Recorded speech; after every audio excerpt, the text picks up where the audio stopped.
सबके लिए अच्छा अच्छा करता हूँ लेकिन मेरे लिए लोग बुरा कर रहे हैं। तो इस पर एक छोटी सी कहानी सुनाता हूँ, तो उसके बाद है ना बुराई अच्छी लगने लग जाएगी। हुआ यूं कि एक राजा थे, बड़े निर्मोही थे, नास्तिक थे, भगवान में कोई विश्वास नहीं था, कोई दान दक्षिणा कुछ करना ही नहीं जीवन में, राजपाट का आनंद ले रहे थे। ठीक। तो एक दिन रथ पर आए, एक संत आए उनके सामने। संत रुके आकर के, संत को पता लगा इस तरह का राजा है, तो संत ने कहा राजा को कि मुझे आपसे दान चाहिए। तो राजा ने कहा कि ये मेरी नियति में नहीं है, मैं दान वान नहीं देता, ये फालतू के खर्चे में नहीं करता। तो संत ने कहा कि पर मुझे आपसे लेना है। इन बातों के बीच में क्या हुआ कि राजा के घोड़े ने उसने लीद कर दी। तो संत ने राजा को कहा कि ये तो आपके किसी काम की नहीं है, तो आप यही उठा के दे दीजिए, पर मुझे आपके हाथ से लेना है कुछ ना कुछ।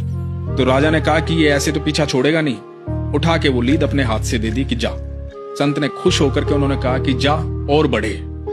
अगले दिन सुबह राजा बालकनी में बैठे अपने राजमहल की, और बड़ी बदबू आ रही। तो सामने देखा कि लीद का पहाड़ बना हुआ है। वो हटवाया गया लेकिन वो फिर बन गया, बदबू फैलती जा रही है, समझ में नहीं आ रहा राजा के। तो राजा को ध्यान आया कि एक संत आया था, उसको घोड़े की लीद दी थी और उसने कहा था कि और बढ़े, तो कहीं इस वजह से तो नहीं बढ़ रही है।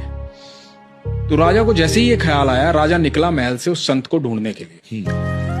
ढूंढते ढूंढते संत के पास पहुंचे। मुझसे गलती हो गई, मैं माफी चाहता हूँ, मेरे महल के बाहर इस तरह से घोड़े की लीद का पहाड़ बन गया है, मुझे क्षमा करें। तो संत ने कहा